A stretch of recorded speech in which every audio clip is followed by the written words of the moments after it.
So at this time, ladies and gentlemen, we will invite Mr. André Marin to the podium. Well, sir, I'll just take a brief liberty. I printed your bio and have a bit of an intro if you don't mind. Mr. Marin became the Ombudsman of Ontario in 2005 and was appointed to a second 5-year term in 2010. He is the sixth Ombudsman since the office was established in 1975. Along with responding to some 20,000 individual complaints a year and acting as closed meeting investigator in many municipalities, the office conducts systematic investigations using SORT, which is a response team, resulting in dramatic government reforms. The Ombudsman's recommendations to date have been overwhelmingly accepted by government.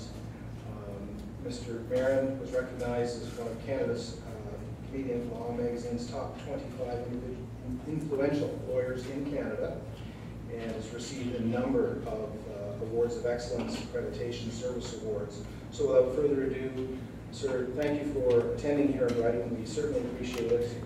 There have been a number of both members of council and citizens who have looked forward to you being here this evening. So thank you so much for coming. You're welcome.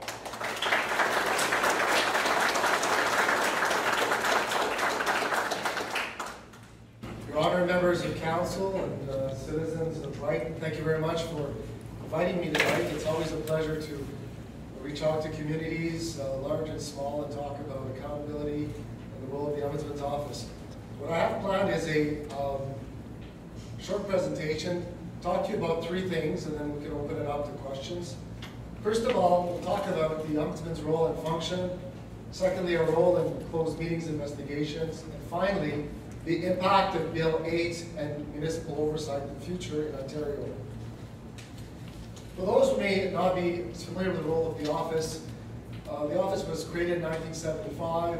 It oversees over 500 different government organizations, everything from OHIP to the LCBO to GO training. And as provincial, we oversee. And last year we handled 26,999 cases. 85% were resolved within a 2-week period. And we have a statutory mandate that ensures our independence of office and the ability to do our job properly. We investigate complaints and we recommend solutions, either individual solutions to those who may have individual issues with the government, or we deal with cases from a systemic point of view, looking at underlying issues. One of the examples that people are most familiar with right now is our Hydro One investigation, where we have almost 8,300 complaints, and we're investigating both on an individual and systemic perspective. The Office of the Ombudsman has very strong powers of investigation, including subpoenaing witnesses to testify under oath, compelling the disclosure of documents, issuing of subpoenas. The investigations are conducted in private as opposed to a public hearing, and we have no power to enforce our recommendations. We only have the power of moral suasion. Power of moral suasion is the ability to convince powers that be to change a decision, change an approach. In terms of our oversight of municipalities in Ontario, we'll talk about it in a moment. Council always rules supreme. We make a recommendation. This is how ombudsmen work all over the world. And it's by building, networking, and regular media, social media, outreach, participation tonight, for example, that we are able to reach out and talk about our work and cases that we've concluded. What we do, we teach all around the world, and of course called Sharpening Your Teeth. We teach it in Toronto. We bring it on the world scene to teach other ombudsmen how to elevate the bar. And it's a methodology we spread around the world. Just this morning I had staff from the Ivory Coast Ombudsman's office visiting our office, again learning from us. Now, with respect to closed meetings, the legislation was changed January 1st, 2008 to allow as an avenue for citizens to complain to our office about council meeting in a closed meeting allegedly illegally. Before 2008, the only recourse was to go to court, which is expensive and time-consuming. But the substantive law itself predates Confederation. The principle that council meetings should be open has not changed or evolved, simply an additional recourse being the office of the Ombudsman of Ontario.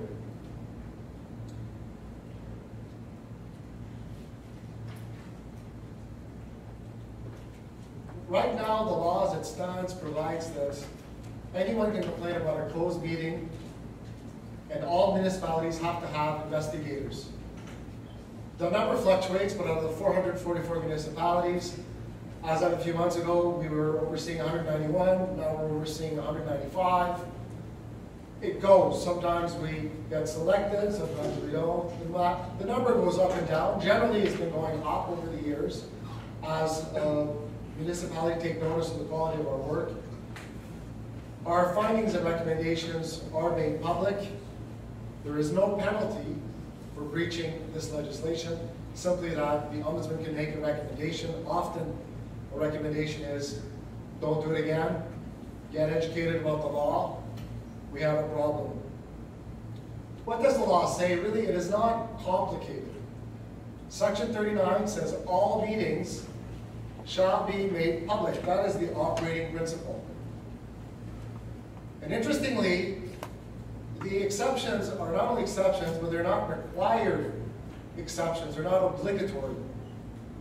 When may the meeting be closed? The operating word here is may. In other words, it's not the meeting shall be closed.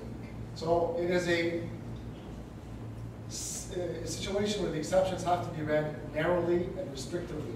And of course, the meetings must be closed for request under and feedback. What is a meeting? When is a meeting a meeting? We use a definition which is grafted on case law and precedent, accepted by our courts. And it's any gathering of a public body that exercises the power or authority of that body and lays the groundwork necessary to exercise that power or authority. So, right from the outset, meeting in a corridor, meeting in an office, having a barbecue with colleagues, those are not meetings. Generally talking about council business, those are not meetings.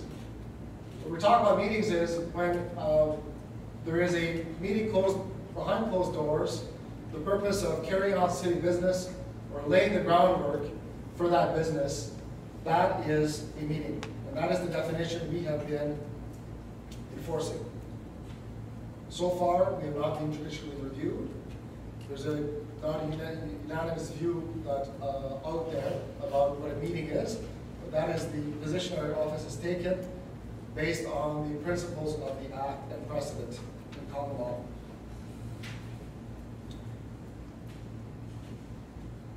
We're a bit short on time, so let me give you one example of a meeting taking place outside a formal setting. This is the case in the township of Nipissing, where through a series of phone calls, individual phone calls, councillors held city business in order to approve the invoice for a new fire truck.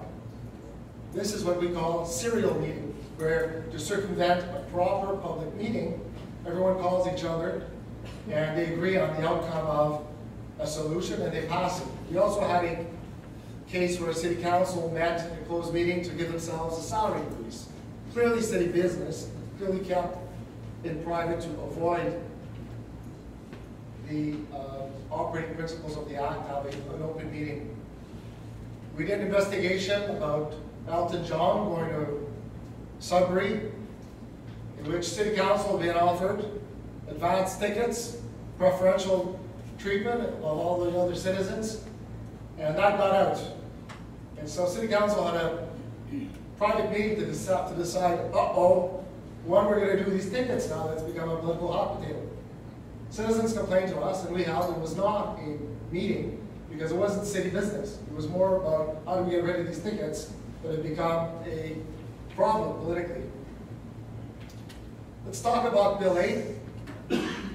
Bill 8 is formerly known as Bill 179 prior to the election. It remains untouched, identical to what was proposed by the government before the election. Bill 8 proposes amendments to the Ombudsman Act to give us jurisdiction over municipalities, universities, and school boards, MUS. Those three letters represent $30 billion of expenditures by the province, for which there is little accountability beyond that. So Bill 8 would provide, in the case of municipalities, oversight over city council and the administration of the municipality, all aspects. In the cases where municipalities have opted out of closed meeting investigations and selected their own investigator, as in this case you have selected LAS, that would continue to be the case, but we would oversee LAS's work. So municipalities will have a choice to either keep the initial investigation in-house, if you will, using their own chosen mechanism, and we will keep an eye on those mechanisms, or municipalities will be able to opt out to simply not hire someone, in which case we will default as the investigator for closed meetings. This is the principle that will apply to every municipality, including the City of Toronto, which has its own ombudsman and its own accountability officers. The oversight of MUSH is a huge development. If you look back to 1975, from the first ombudsman to myself, for 40 years we've been asking the municipality to address this gap in oversight.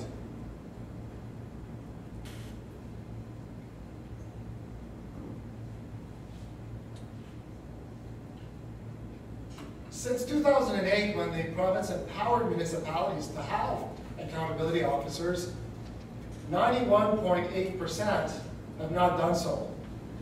I know here in the city of Brighton that you have an integrity officer, you have a code of ethics, and you've chosen LAS. 91%, 91.8% of municipalities in Ontario have nothing. There are 0 ombudsmen outside of Toronto, which was forced to have one. Several cities and municipalities who tinkered with auditor generals all ended up firing them, except for Sudbury. They tried to fire him. Now he's on a 1-year renewal. In Ottawa. So the really only one operating outside Toronto is in Ottawa. Bear in mind that for every penny spent by the province, there are 7 officers of Parliament to oversee all those pennies. But when the province writes a bill to the bus sector for $30 billion, this is what you get.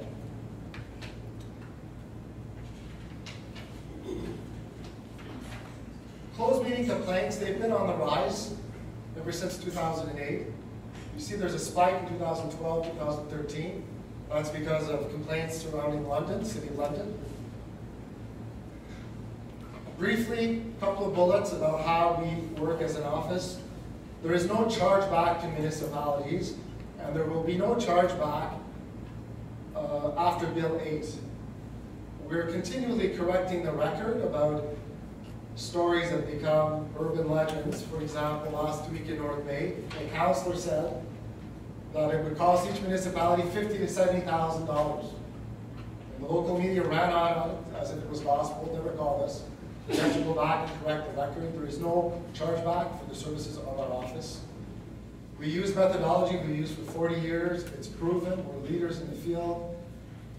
We work as a last resort, always as a last resort. So we won't be going around investigating potholes and streetlights, and those are matters that hopefully will be resolved locally.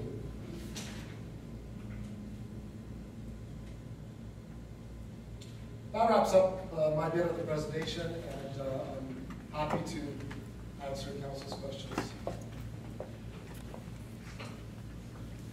Thank you very much for that presentation. I'll do motion 8.1 so we can begin our questioning. Moved by Councillor Kerr, seconded by Councillor Tab, and the Council receives the information from Mr. André Marin, Ombudsman of Ontario, regarding the services offered to municipalities by his office and the implications of Bill 179. Comments or questions?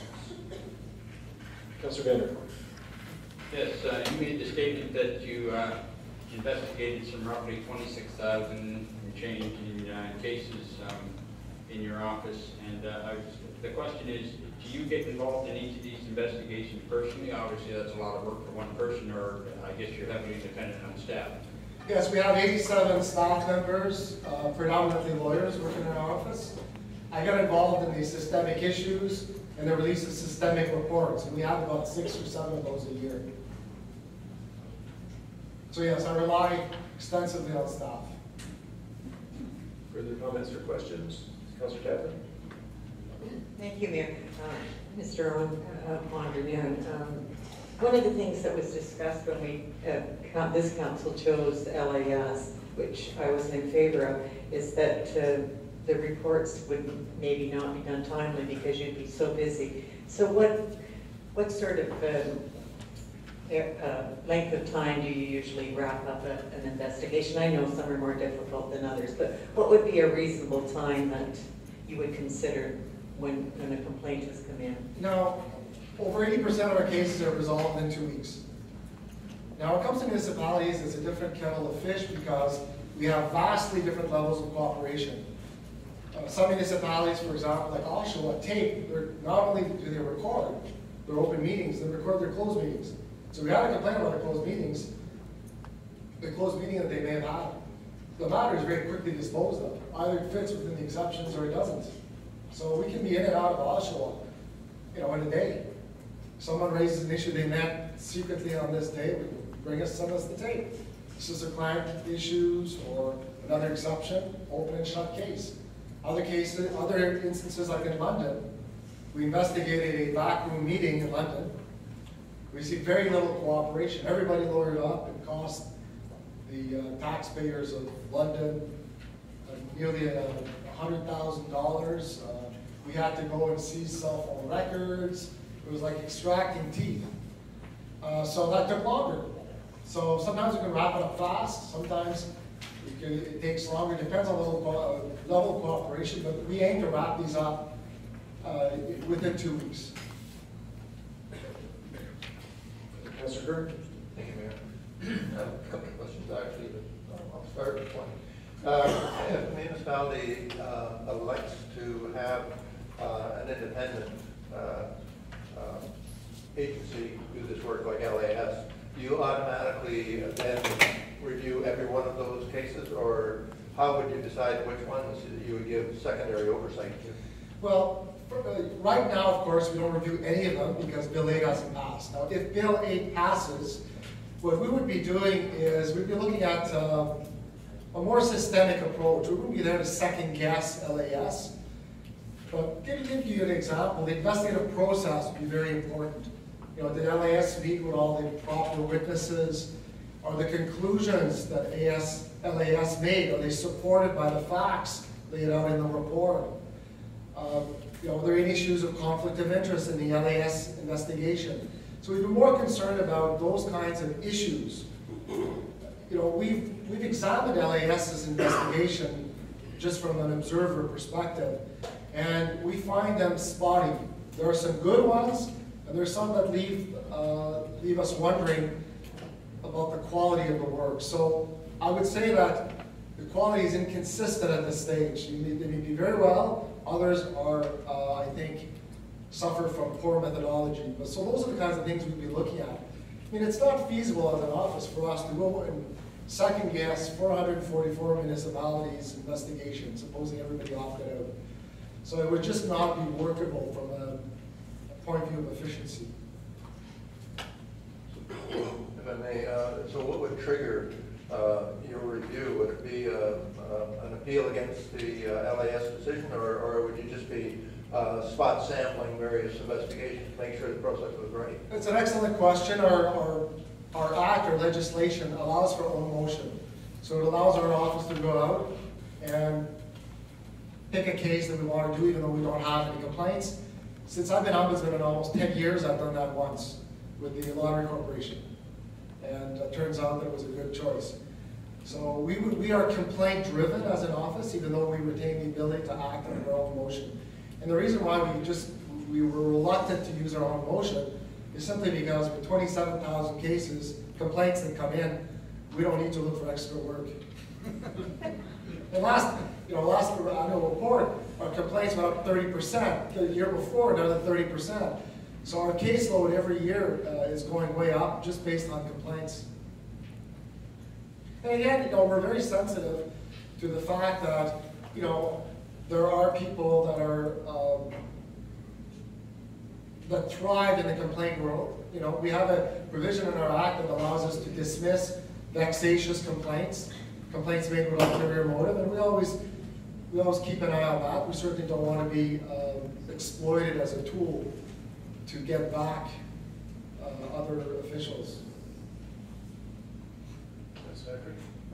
Yes, Roberto?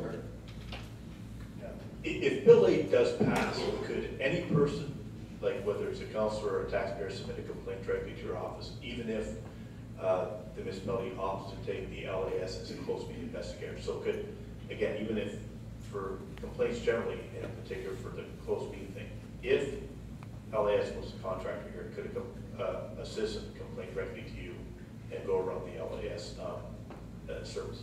In theory, yes, but in practice, we would push it back to the local investigator. An ombudsman is an office of last resort.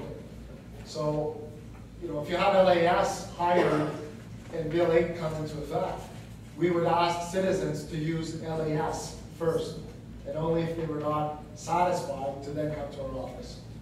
Again, it's the last resort. Ask one more question? Certainly. And I understand you're not from AMO. Could you describe what AMO is and what AMO's position is on Bill 8? Well, AMO has made it very clear that they're opposed to Bill 8. They have said it many, many times, the Association of Municipalities of Ontario. AMO complains that they were not consulted prior to the passage, the tabling of this legislation, Bill 8. I would argue that the government presented Bill 179, ran on it in an election, and they got elected. So I think every citizen of Ontario was consulted on Bill 179.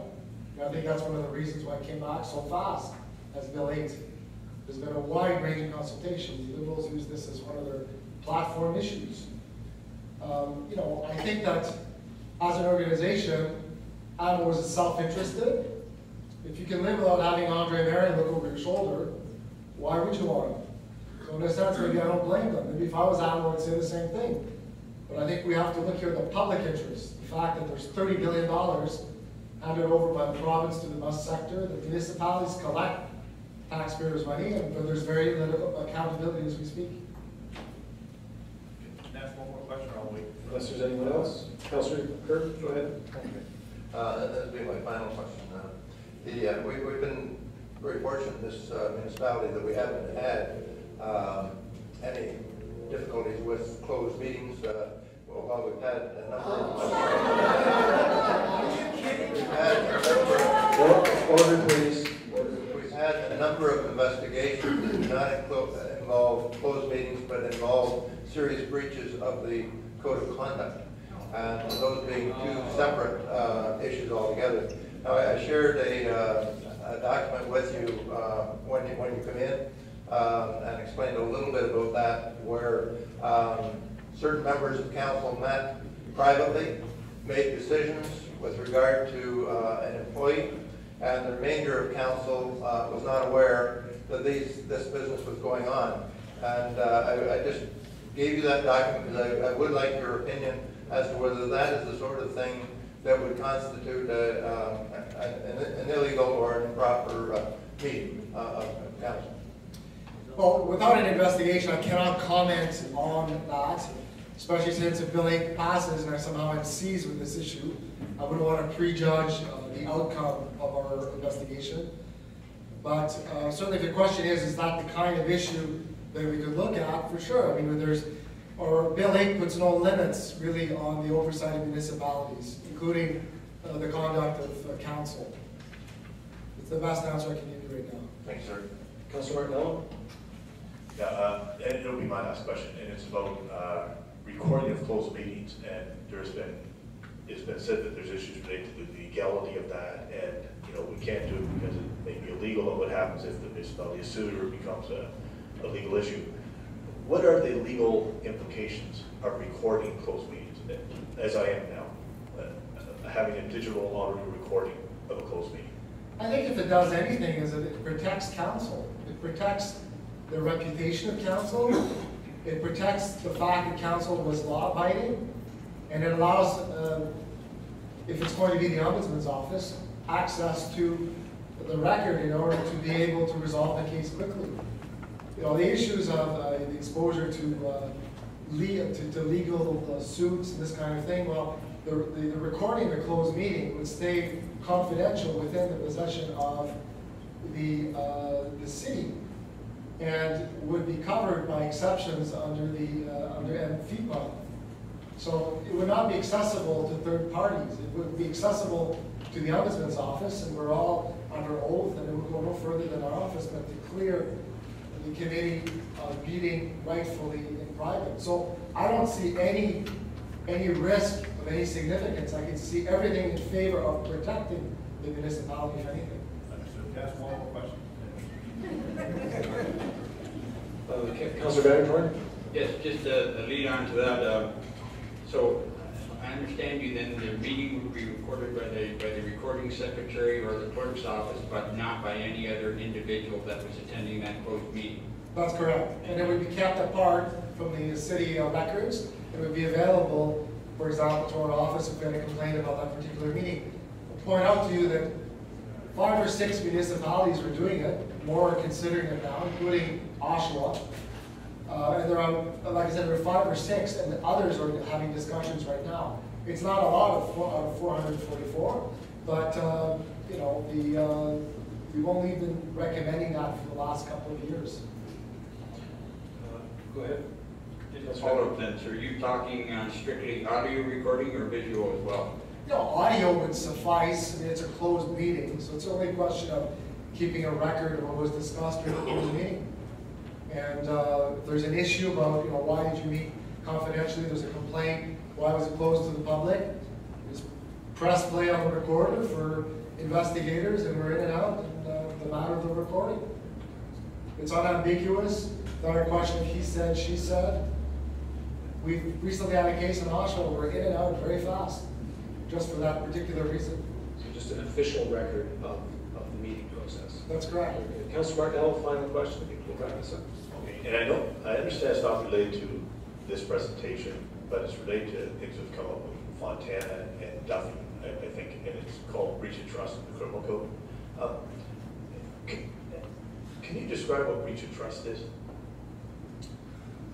Well, And again, if you can, I understand it's putting on the spot, but yeah, well, you know, the one thing I can't do is give you legal advice, but, you know, I understand breach of trust. I was a prosecutor. I prosecuted breach of trust cases. It's when you have a sworn duty and you do something that's against your sworn duty, breaching the trust that the public gives you to carry out those public duties. understood. Thank you. So again, I'll just read the motion, if I can. Moved by Councillor Kerr, seconded by Councillor Tappan. The Council receives the information from Mr. André Marin, Ombudsman of Ontario, regarding the services offered to municipalities by his office and the implications of Bill 179. I'd just like to finish up with the fact that I believe Councillor Martinello covered my question in regards to comments coming forward from AMO, and I appreciate your answer on that. AMO was having some difficulties in their claim of not being able to meet with this and discuss it further, but I appreciated your answer this evening. Well, Your Honor and council members, I very much appreciated your questions that were very engaging and thoughtful, and thanks again for the invitation. Thank you so much.